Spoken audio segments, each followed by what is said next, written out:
Hey yo, what's up everybody? Holmes here and welcome to my Bloodborne skill build, character build, video guide thing. Yeah, not sure how to start off the intro there, so I'm just kind of winging it.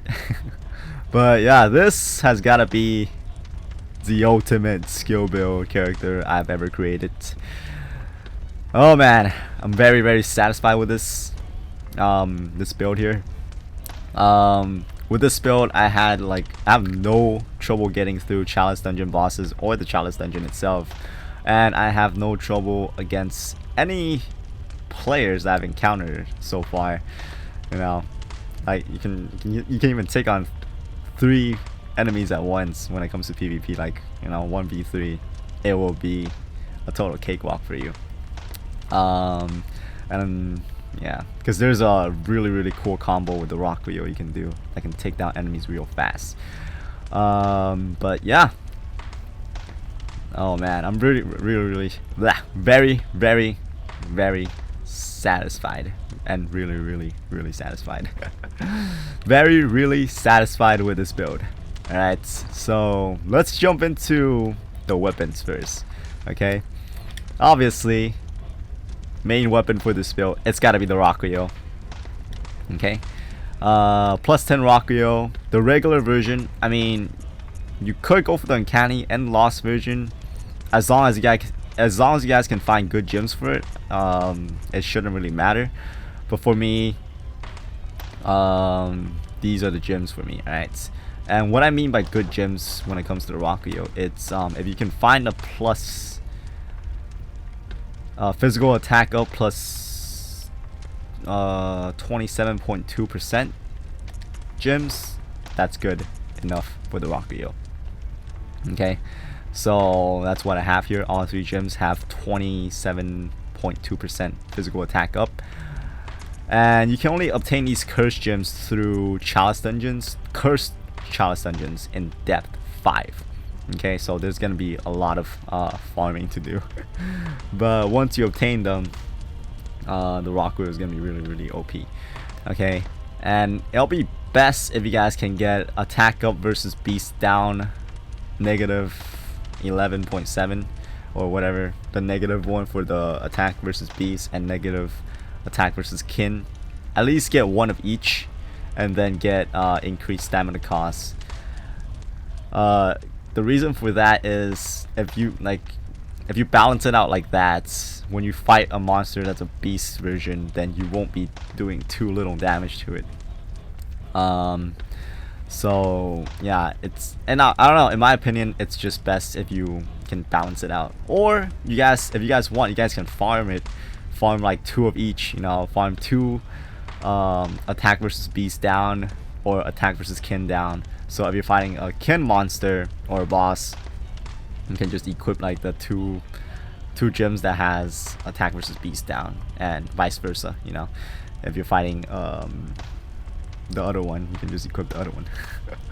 But yeah, I don't want to confuse people too much by explaining that, but you know, I just balanced it out so I don't have to keep switching.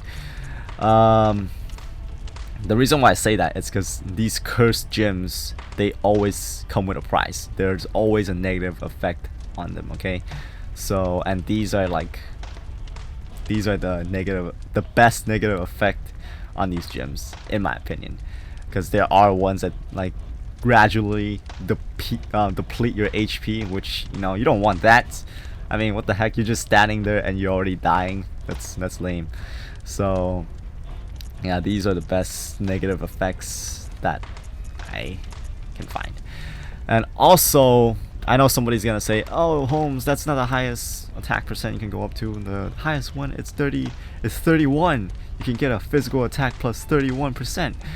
Well, I know that exists, but the drawback for those kind of gems, it's that they always require you to have max HP in order for that 31% to be active. So if you're fighting a player and they somehow nicked you with their bullet or whatever, and it chips off your fingernail of your HP, you're not going to be getting that 31%, okay? And same thing goes with bosses. If the boss somehow like sprays you with their spit and then you take some damage with that and you're down by 1 health, you're not gonna be getting that 31%. So yeah, I mean, it's good and all, it's strong, but as long as you can make sure you don't get hit, then go for that gym for I don't know.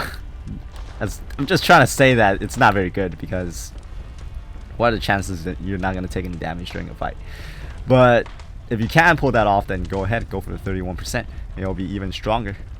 But yeah, up next, Firearm. I have the Hunter's Pistol. Okay, this is like the default pistol that you can get in the beginning of the game. There's always another one, the Hunter's Blunderbuss, which is kind of like a shotgun, and it fires kind of slow, and I believe it costs 2 bullets instead of 1, so I don't really like that. But I think those like this Hunter's Pistol and the Hunter's Blunderbuss, there are the only 2 firearms that skill builds can use, unless you want to spend points in like Bloodtinge or something. But otherwise, these are the only ones you can use. So I didn't want to add any stats into like Bloodtinge and stuff like that. So I'm just gonna stick with the Hunter's Pistol. It's not like we're gonna be cheesing enemies or players with the pistol anyways, so it's not gonna make too much of a difference. But yeah, I have it on +9, just so we can do a little extra damage. But whatever, you can have it at +1 if you want. But yeah, and as for the gym for the pistol, let me just show you guys here. I just kind of slapped on whatever gym here. It has like the highest blood attack, so I have it on it. But yeah, it doesn't really matter because we're skill build. Pistols aren't gonna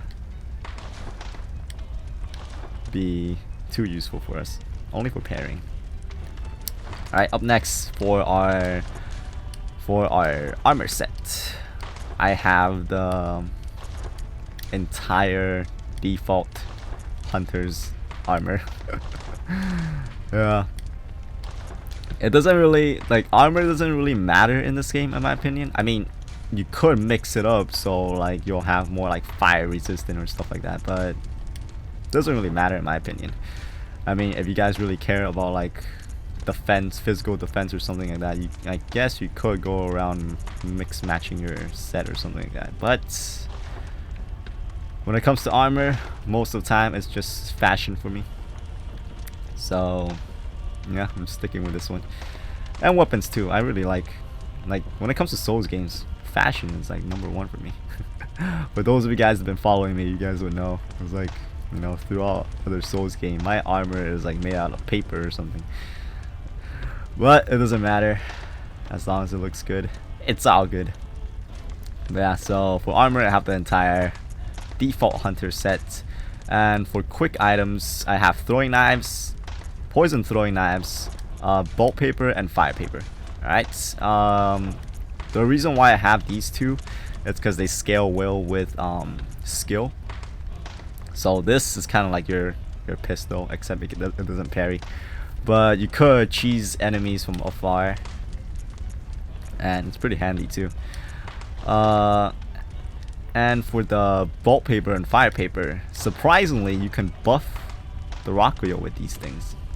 Alright, see? And you can even dual wield with this too. It's really, really cool. Let me just put that away. I'm not sure you guys. See, you can even buff the fire version too. Really nice.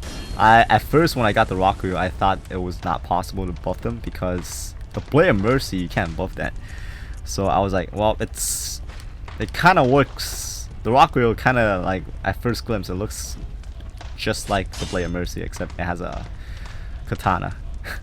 But yeah, because the Blade of Mercy, you cannot buff it, even though if it's like one-handed mode, you still can't buff it. So I was like, I guess the Rakuyo is the same, but turns out I was wrong. You can buff it, so it makes the weapon even better. Alright, so if you're fighting like a boss or whatever that's weak against lightning, buff it with lightning. If they're weak against fire, buff it with fire. So yeah, these are like the 4 main things I like to keep around. So we got the gems out of the way, we got the weapons, we got the armor, we got the items. Here are my stats and everything, so if you guys want to follow the build. I got 50 vitality, 25 endurance, 10 strength, 50 skill, 7 Bloodtinge, and 8 Arcane. I don't think I even touched Bloodtinge or Arcane at all. I might have added some strength just so I can make it look pretty, you know, so it can be at 10. Unless the Rakuyo requires 10. I can't remember why I have 10 strength. Right, because the Rakuyo needs 10 strength. That's why. Okay, that makes a lot of sense now. So 10 strength. Wait, where's my stats again? Sorry, got sidetracked. So yeah, these are all my stats and stuff. Insight, you don't have to worry about that. Blood echoes, don't have to worry about that. I am sticking at level 100. Just because of PvP, and I don't really like to go to level 200 and stuff like that, because I don't know, it kind of takes out the fun for me. There's like no challenge when you go super high level. But yeah, the runes, let's go over the runes right here. So these are the runes I went with. I have the 3rd version of the Clockwise Metamorphosis. I have the 3rd version of the Anti-Clockwise Metamorphosis, and I have the, I don't know if it's the 3rd version or the 4th version of the Clawmark. I think it's the 3rd version. And for the Oath rune, I have the Hunter of Hunters, just because I want my stamina recovery to go faster. Okay.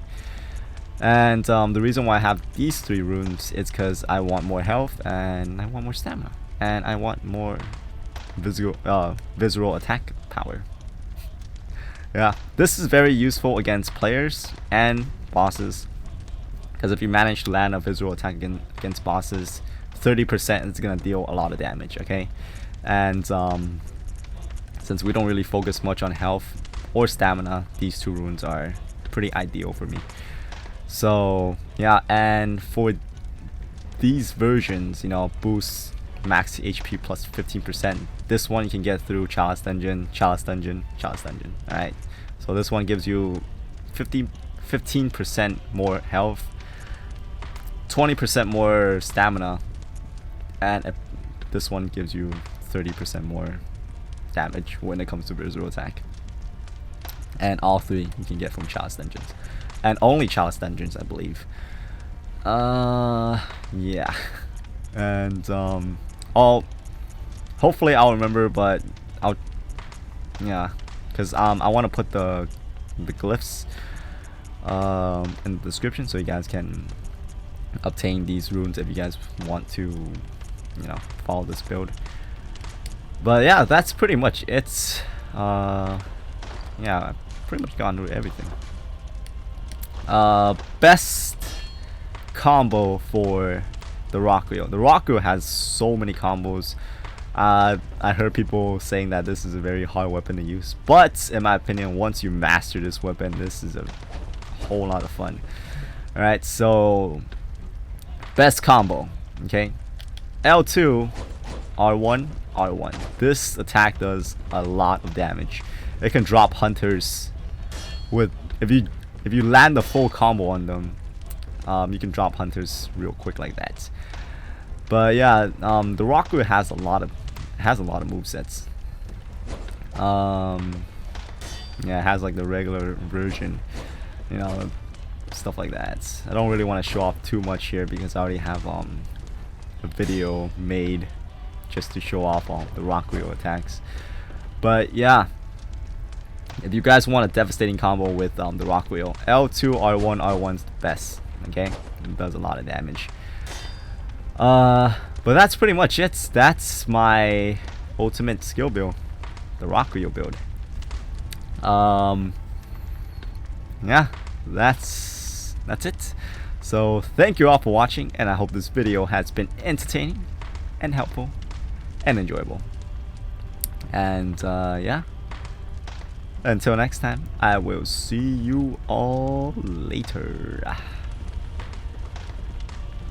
Bonus footage time! Yeah! Alright, so here is a bonus footage of the build, mainly for those of you guys who are just not satisfied with the build guide itself and want some actual proof that this build does pack a punch to enemies. Alright, you want some proof? Here's some proof. This is the Bloodtinge Beast from the Thumeru Ill Chalice Dungeon. And the Chalice Dungeon is a depth 5 Chalice Dungeon, alright? And as you guys can see, this guy hits like a truck, but so do we. And the original fight took around 3 minutes. I just sped up times 2 speed, so this fight's only like 1 minute and 30 something seconds. But yeah, as you guys can see, we're hitting him pretty hard as well. I've tried other builds against them. I've tried Bloodtinge with the Chikage, and I tried skill build with the Scythe, and they don't work nearly as well as the Rakuyo does. I feel like mainly because the Rakuyo can buff itself with like fire and lightning, and also it does have a pretty high damage output with the L1, R1 attack. But yeah, and if you guys are still not satisfied with this, then how about some PvP clips, huh? Cue the music!